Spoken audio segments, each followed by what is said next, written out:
नमस्कार। स्वागत है एक बार फिर आपका। आज हम बात कर रहे हैं भारत और कनाडा के बिगड़ते हुए रिश्तों पर। भारत और कनाडा के बहुत ही ऐतिहासिक संबंध हैं, बहुत पुराने संबंध हैं, पर फिलहाल ये भारत और कनाडा के जो संबंध हैं वो एक बहुत ही बुरे दौर से गुजर रहे हैं, बहुत ही तनावपूर्ण दौर से गुजर रहे हैं। तो वीडियो में आगे बढ़ाने से पहले चैनल को सब्सक्राइब कर लें और बेल आइकन दबाएं। वीडियो को ज़्यादा से ज़्यादा लाइक और शेयर करें। तो भारत और कनाडा के जो ऐतिहासिक संबंध हैं अपने सबसे बुरे दौर से गुजर रहे हैं।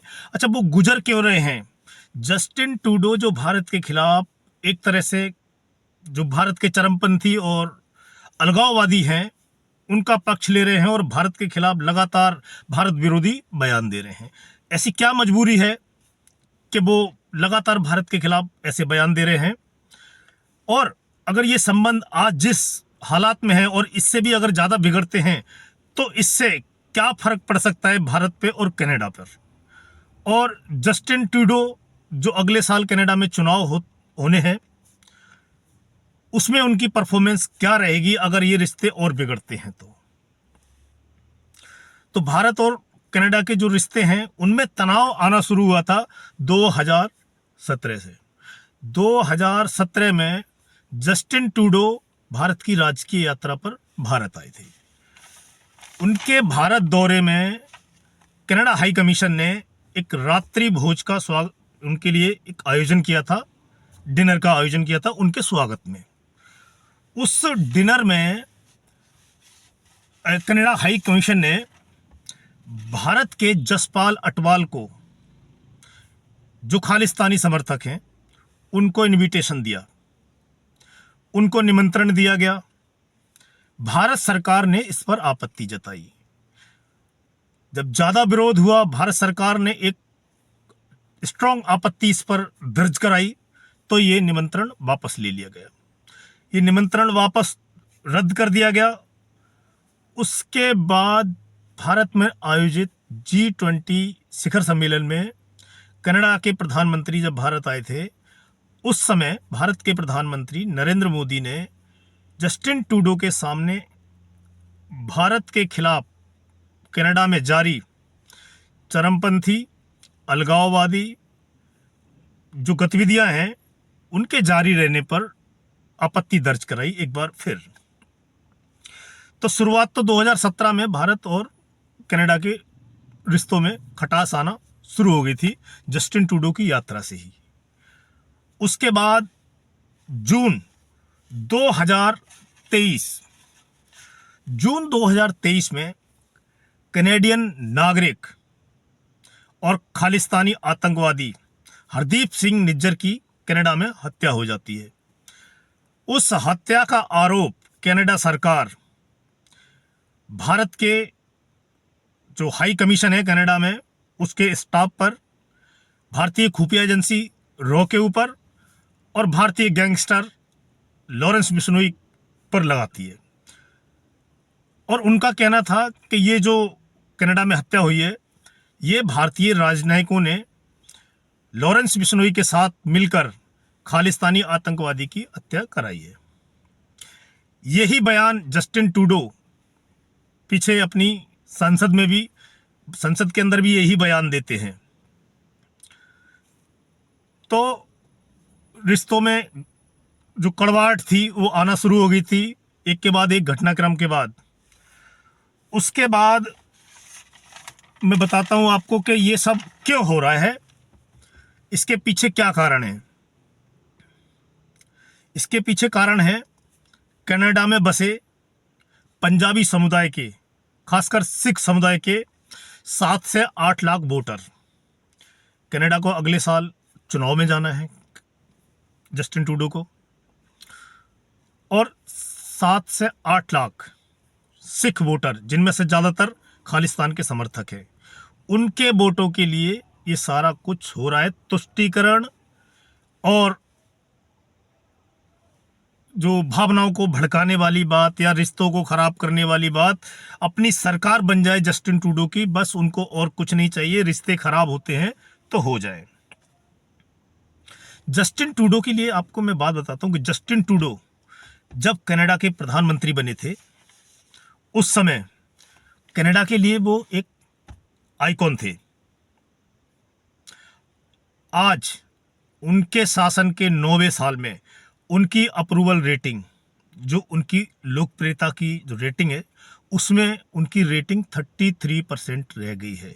और उनके जो विपक्षी नेता हैं, जो उनके कंपटीटर हैं, वो उनसे कहीं आगे निकल गए हैं।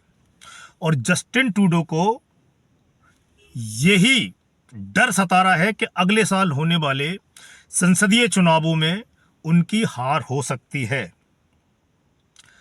इसका अंदाजा आप इस बात से लगाइए कि टोरंटो, जहां पर अभी पीछे उपचुनाव हुए थे, टोरंटो की जो सीट है वो पिछले 30 साल से जस्टिन ट्रूडो के पास थी, उनकी पार्टी के पास।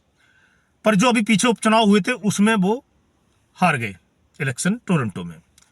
तो जो सीट उनके पास 30 साल से थी उसमें वो चुनाव हार गए। तो उनको खतरे की घंटी का एहसास हुआ कि भाई अब खतरे की घंटी बज चुकी है और अब अगले साल जो इलेक्शन होने वाले हैं उसमें जीतना बहुत मुश्किल है।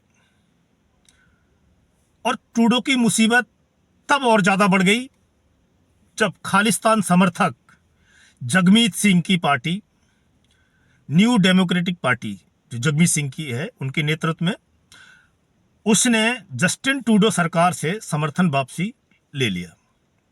अब और ज्यादा मुसीबत में जस्टिन ट्रूडो फंस गए। अभी जो जस्टिन ट्रूडो की सरकार है वो अल्पमत की सरकार है और वो अल्पमत की सरकार चला रहे हैं। अभी जस्टिन ट्रूडो की लोकप्रियता इतनी गिर चुकी है, इतनी कम हो गई है पहले से, कि उनकी पार्टी के ही अंदर से उनके इस्तीफे की मांगें उठने लगी हैं।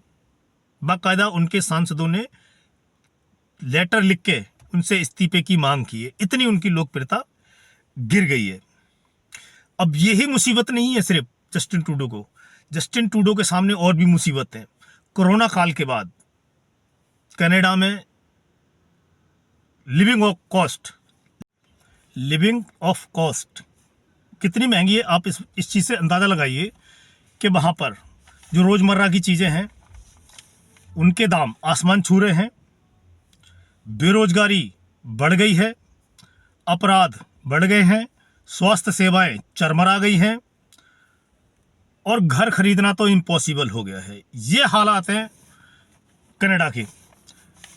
ऊपर से इसके एक एग्जांपल आपको मैं बताता हूं कि जस्टिन ट्रूडो क्यों परेशान हैं, उनको क्यों डर सता रहा है कि उनके हाथ से सत्ता जा रही है। अभी कुछ दिन पहले वो कनाडा में एक स्टील फैक्ट्री का दौरा कर रहे थे। उस दौरे के दौरान उनको स्टील कंपनी के कर्मचारियों से मिलना था। उस स्टील कंपनी के एक कर्मचारी ने जस्टिन ट्रूडो के सामने जस्टिन ट्रूडो से हाथ मिलाने से ये कहते हुए मना कर दिया कि मैं आपसे हाथ नहीं मिलाऊंगा। उससे कारण पूछा तो उसने बोला कि भाई मेरे पास जॉब होते हुए मुझे जीवन यापन करने के लिए भी संघर्ष करना पड़ रहा है आपके शासन में। इतना सुनने के बाद जस्टिन ट्रूडो ने उस कर्मचारी को अपने सरकार के द्वारा कर्मचारी और जो कामगार हैं उनके लिए उनकी कल्याणकारी योजनाएं जो लाए थे वो गिनाना शुरू की। उन्होंने बताना शुरू किया कि हम कल्याणकारी ये योजना कर्मचारियों के लिए और जो कामगार वर्ग है उसके लिए लेके आए हैं। उस कर्मचारी ने वो सारी योजनाओं का सुनने के बाद भी जस्टिन ट्रूडो को कहा कि मुझे आपके ऊपर विश्वास नहीं है और ऐसा लगता है कि मुझे कि आप सिर्फ 1 साल के ही मेहमान हैं, यहाँ पर पीएम के पद पर हैं मतलब, और 1 साल के बाद आप पीएम पद पर नजर नहीं आएंगे, आपकी पार्टी सत्ता में नहीं आएगी अगले साल होने वाले चुनाव के बाद। और ये वीडियो क्लिप कनाडा में इतनी वायरल हुई थी कि लाखों लोगों ने इस क्लिप को देखा और वहां के जो मीडिया है, जो मेन स्ट्रीम मीडिया है, उसने उस क्लिप के ऊपर एक व्यंग लिखा था कि ये एक छोटा सा पर आज की राजनीति पर सटीक बैठता हुआ जुमला है। मतलब एक जो उस आदमी ने, जो उस कर्मचारी ने जो बात बोली है वो एकदम जस्टिन ट्रूडो के ऊपर बिल्कुल एकदम फिट बैठती है। जस्टिन ट्रूडो जो भारत के खिलाफ लगातार बयान दे रहे हैं और रिश्ते खराब करने पर उतारू हैं सिर्फ इसलिए कि उनको अगले साल चुनावों में जीत हासिल करनी है और उनको सत्ता वापस चाहिए। और जितना मैंने रिसर्च किया है और जितना मैंने समझा है और जाना है, मेरे हिसाब से जस्टिन ट्रूडो की पार्टी अगले साल होने वाले कनाडा के संसदीय चुनावों में भारी हार की ओर बढ़ रही है और सत्ता में वापसी उनकी नहीं हो रही है। बस यही चिंता जस्टिन ट्रूडो को खाई जा रही है और इसीलिए वो भारत से रिश्ते बिगाड़ने तक तैयार है, कैसे भी सत्ता वापसी मिले। तो कनाडा में टोटल जो संसदीय सीट है वो है 338। बहुमत का आंकड़ा है 170। 170 सीटों का आंकड़ा जुटाने के लिए जस्टिन ट्रूडो को कनाडा में रहने वाले सिखों की जरूरत पड़ेगी। सिखों की आबादी कनाडा में 7 से 8 लाख बताई जाती है और 25 से 30 सीटों पर वो नतीजों को प्रभावित करते हैं या नतीजे उनके वो ही तय करते हैं कि नतीजे किसके पक्ष में जाएंगे, ऐसे समझिए आप। हालांकि उनकी आबादी 2 या 2.5% बताई जाती है, पर यह समुदाय कनाडा में बहुत ताकतवर है। सिख समुदाय बहुत ताकतवर है कनाडा में, क्योंकि जमीन पर इनके अपने संगठन हैं, एकता है। दूसरा, चंदा इकट्ठा करने में सिखों को एक तरह से महारत हासिल है उसमें, और दिल खोलकर दान भी करते हैं वो। तो कोई भी कनाडा की राजनीतिक पार्टी सिखों को चुनावों में नजरअंदाज नहीं कर सकती। 2021 का ही उदाहरण लीजिए। 2021 में 338 संसदीय सीटों में से जस्टिन ट्रूडो की लिबरल पार्टी को 157 सीट मिली थी और उनकी जो विपक्षी पार्टी थी, जो उनके अगेंस्ट लड़ी थी, उनके खिलाफ लड़ रही थी, कंजर्वेटिव पार्टी को 121 सीटें मिली थी। और जगमीत सिंह, जो खालिस्तान समर्थक सिख नेता हैं, जगमीत सिंह, उनकी जो पार्टी है न्यू डेमोक्रेटिक पार्टी एनडीपी, उसको 24 सीट मिली थी। तो एनडीपी, जगमीत सिंह की जो पार्टी है, उसने जस्टिन ट्रूडो की लिबरल पार्टी को समर्थन दिया, तब जाके जस्टिन ट्रूडो की 2021 में सरकार बनी। अब 2021 में जब सरकार बनी, अब ये हर नेता को पता चल गया है कनाडा में कि सिखों को नजरअंदाज करना बहुत मुश्किल है। अब जस्टिन ट्रूडो ये जो आरोप तो लगा दिए भारत सरकार पर जस्टिन ट्रूडो वहां पर एक जन आयोग के सामने सुनवाई में अपने आरोपों से मुकर भी गए हैं। उन्होंने उस आयोग के सामने सुनवाई के समय ये बोला था कि कमजोर खुफिया जानकारी के आधार पर ये आरोप मैंने लगाए हैं और इनके कोई भी पुख्ता सबूत मेरे पास नहीं है।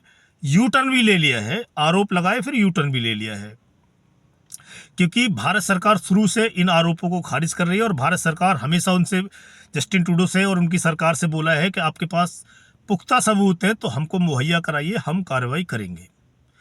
पर कभी भी कनाडा सरकार ने भारत सरकार को कोई भी मजबूत सबूत नहीं दिया है। और तो और जो ट्रूडो सरकार है वो सिख, खालिस्तान समर्थक सिख वोट है, उनके लालच में इतने नीचे चली गई है कि गुरपतवंत सिंह पन्नू ने एक टीवी इंटरव्यू के दौरान ये माना था कि जस्टिन ट्रूडो ने ये जो आरोप लगाए हैं वो मेरे कहने से ही लगाए हैं। अब आप समझ सकते हैं कि तुष्टीकरण की राजनीति में जस्टिन ट्रूडो कितने आगे निकल गए हैं। अब अगर भारत और कनाडा के बीच में संबंध और ज़्यादा खराब होते हैं और ज़्यादा बिगड़ते हैं, दोनों देशों के ऊपर व्यापार और बिजनेस पर इसका क्या असर पड़ेगा, किस देश पर ज़्यादा असर पड़ेगा, किसको ज़्यादा नुकसान होगा, इस पर बात करते हैं। तो कनाडा और भारत के जो संबंध है वैसे तो 2017 से पहले ठीक ठाक रहे हैं।